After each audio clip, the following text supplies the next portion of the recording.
Assalamualaikum warahmatullahi wabarakatuh. Salam seni dan budaya.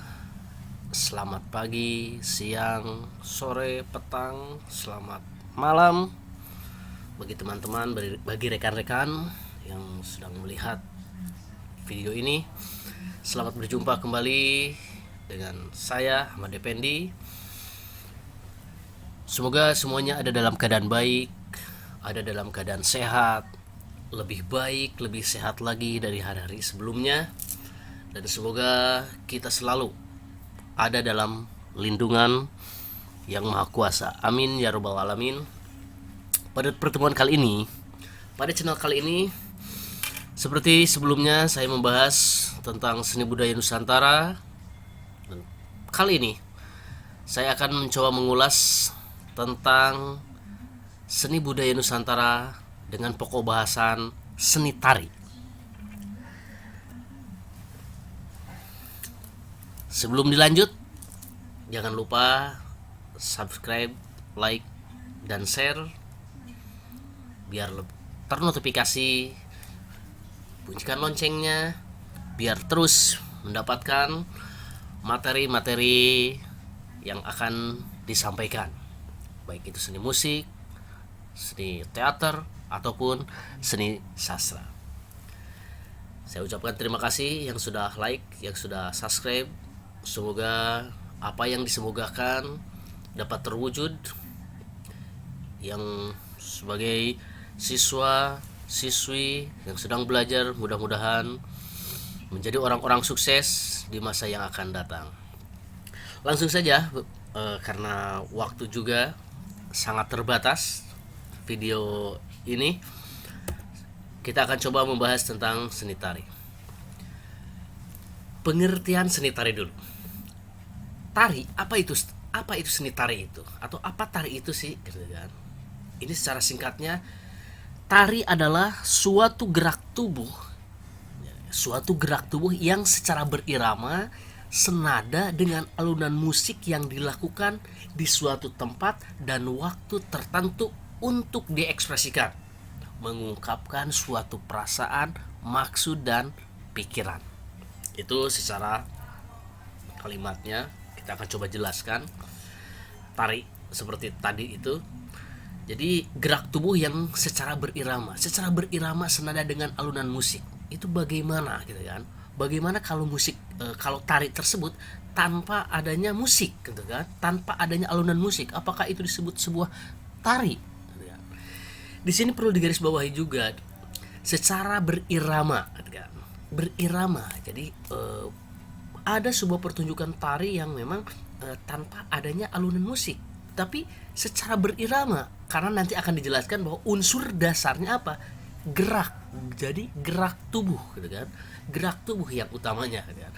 Jadi di sini secara berirama senada dengan alunan musik. Berirama atau senada itu yaitu bisa dengan tempo, dengan hitungan, gerakannya itu misalkan sebuah gerakan tari dengan hitungan 1, 2, 3, 4, 1, 2, 3, terus berirama dengan senada dan sebagainya. Selanjutnya dilakukan di suatu tempat dan waktu tertentu, sudah pasti. Jadi tidak di sembarang tempat gitu kan. Sebuah pertunjukan tari dan sebagainya. Jadi ada tempat atau waktu tertentu. Mengungkapkan suatu perasaan dan maksud pikiran. Mengungkapkan suatu perasaan apa, maksud dan pikiran siapa? Yaitu diantaranya seorang koreografer. Seorang koreografer membuat sebuah tari gitu kan. Sebuah tari itu mempunyai maksud, pikiran, ide-ide, gagasannya, yaitu perasaannya itu diungkapkan melalui gerakan, yaitu melalui tari. Selanjutnya, jenis-jenis tari. Jenis-jenis tari di sini dibagi menjadi 3. Ada yang disebut dengan tari tradisional, ada tari kontemporer, dan ada tari kreasi baru. Kita akan coba kupas tari tradisional itu apa, tari kontemporer itu seperti apa, dan tari kreasi baru itu seperti apa. Tari tradisional. Apa sih yang dimaksud dengan seni tari tradisional gitu ya. Sering mendengar pengertian tari tradisional, apa itu? Tari tradisional yaitu tari yang lahir dan berkembang berasal dari suatu daerah, diturunkan dari generasi ke generasi sehingga menjadi budaya daerah tersebut dan mempunyai ciri khas. Ini yang perlu digarisbawahi, mempunyai ciri khas. Karena tari tradisional suatu daerah, kenapa tari tradisional suatu daerah berbeda-beda dengan daerah yang lainnya? Karena itu salah satunya mempunyai ciri khas. Setiap daerah mempunyai ciri khas, mempunyai ciri khas yang berbeda-beda. Tarian tradisional biasanya memiliki nilai filosofis, kan? Memiliki makna, kan? Khususnya tentang keagamaan, kepahlawanan, dan sebagainya. Selanjutnya, tari tradisional dibagi menjadi dua. Jadi, pada tari tradisional dibagi menjadi dua. Apa saja? Satu, ada yang disebut dengan tari klasik dan ada yang disebut dengan tari rakyat. Apa tari klasik? Nah, di sini tari klasik. Jadi biar lebih saya persingkat saja, biar lebih jelas lagi. Jadi tari klasik adalah tari yang berasal, kan, dari istana atau golongan bangsawan. Nah, tarian klasik ini berbeda dengan tarian rakyat karena tarian klasik memiliki aturan standar dan aturan tertulis. Beda lagi dengan tari rakyat. Kalau tari rakyat adalah tarian yang berkembang di masyarakat sebagai simbol kebahagiaan, kegembiraan. Jadi pada umumnya tidak ada aturan baku untuk tarian rakyat ini. Jadi menariknya pun sangat bervariasi, gitu kan. Kalau dalam nanti dalam channel nanti materinya nanti misalkan di seni teater ada teater modern dan teater tradisional.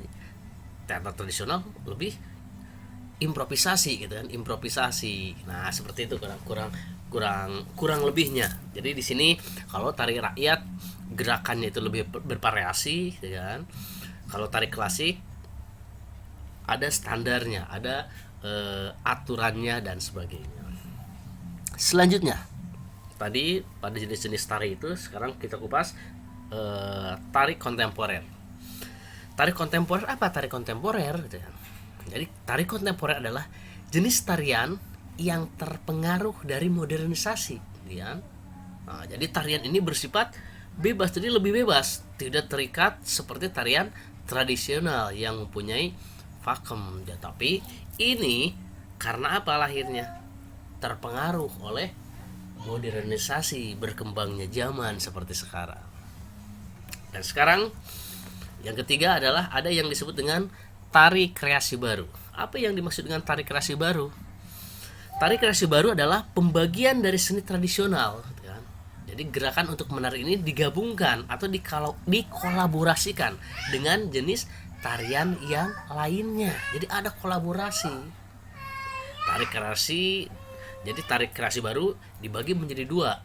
Nah, karena ada kolaborasinya itu, diantaranya lahirlah ada yang disebut dengan tarian non tradisional, tarian kreasi, tari tradisional. Jadi istilahnya ada yang memang terpengaruh dari tari tradisional, gitu ya. Nah, kolaborasinya ada juga yang kolaborasinya tariannya dari non tradisional. Langsung sekarang unsur-unsur tari, gitu kan. Dari pengertiannya saja tadi bahwa tari itu suatu gerakan, berarti unsur utamanya apa?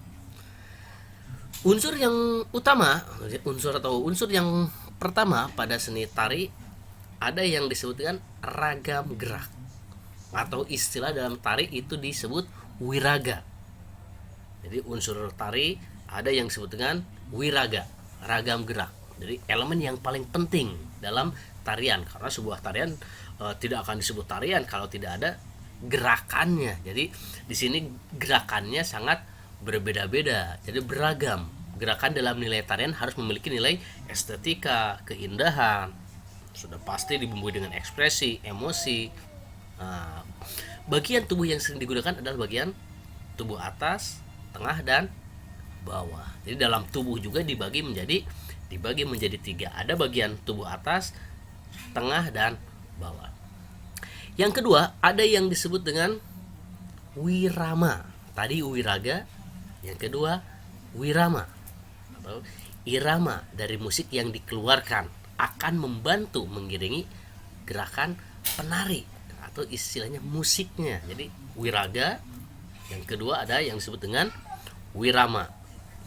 Selanjutnya, yang ketiga ada yang disebut dengan wirasa. Rasa. Jadi bentuk emosional para penari dalam memerankan karakternya. Ada di situ ekspresinya.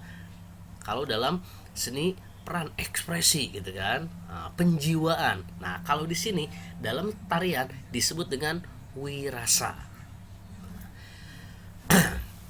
Selanjutnya, unsur-unsur dalam sebuah pertunjukan tari ada kostum. Kostum itu fungsinya buat apa gitu kan? Yaitu untuk memberikan gambaran tema dari pertunjukan atau peran dan karakter penari. Jadi orang baru melihat sepintas saja, orang sudah paham, orang sudah tahu, oh itu akan menarikan tarik merak dan sebagainya gitu. Apa gambaran di antara berfungsinya apa kostum tadi itu untuk memberikan gambaran tema dari pertunjukan. Selanjutnya, unsur-unsur yang lainnya adalah ada yang disebut dengan rias kan. Rias juga sebagai pendukung dalam tari, berfungsi untuk membantu penonton mengerti tentang watak, karakter, atau bisa lebih menunjukkan ekspresi dari si penari itu sendiri. Selanjutnya, dipastikan dalam sebuah pertunjukan ada tempat dan waktunya, diantaranya panggung. Jadi pola panggung juga pendukung dalam sebuah tarian. Tata letak atau pola panggung mempengaruhi suatu pertunjukan. Langsung itu unsur-unsur dalam sebuah pertunjukan tari. Dan sekarang fungsi seni tari. Fungsi tari diantaranya sebagai sarana upacara. Jadi seni tari yang berfungsi sebagai sarana upacara dapat kalian temui atau kita temui dalam upacara-upacara adat, gitu kan? Upacara adat keagamaan atau daerah. Selanjutnya ada yang disebut dengan fungsinya sebagai hiburan. Sudah pasti kita melihat sebuah pertunjukan tari yang begitu indah, baik gerakan, kostum maupun diri musik, semuanya dipersiapkan untuk memberikan kesenangan, memberikan hiburan kepada penonton. Selanjutnya sebagai terapi. Nah, di sini khususnya bagi mereka yang memiliki cacat mental maupun fisik. Jadi sebagai contoh, orang yang mengalami cacat mental memiliki percaya diri dan merasakan interaksi dan sosialisasi dengan masyarakat saat menari di panggung. Jadi hal ini akan membawa perubahan mental yang sangat positif gitu kan buat orang tersebut. Sebagai media pendidikan, sebagai education ya, misalkan dengan jenis-jenis tari atau dengan pembelajaran seni budaya di sekolah-sekolah itu sebagai media pendidikan. Sebagai media pergaulan sudah dipastikan, apalagi sebagai pertunjukan dan sebagainya. Dan ada juga sebagai media katarsis. Seperti halnya seni yang lain, jadi seni tari pun dapat menjadikan media katarsis bagi penarinya. Kurang lebih seperti itu pengertian tari, jenis-jenis tari, unsur dasar seni tari, dan fungsi-fungsi dari tari. Jadi sampai di sini dulu, semoga bisa dipahami. Bila ada pertanyaan atau saran bisa di kolom komentar ya. Dan jangan lupa like, share, dan subscribe biar ternotifikasi dengan materi-materi yang lainnya. Insya Allah secara kontinu, mudah-mudahan secara kontinu saya akan kupas tentang seni budaya Nusantara khusus yang ada di Indonesia gitu kan. Baik yang sudah lama tidak terkuak gitu kan, atau tidak jarang orang yang mengapresiasinya. Insya Allah mudah-mudahan semuanya diberikan kesehatan. Pun begitu juga rekan-rekan semua yang mendengarkan, semoga ada dalam keadaan sehat dan semoga ada dalam lindungan yang maha kuasa dimanapun, kapanpun. Terima kasih. Assalamualaikum warahmatullahi wabarakatuh.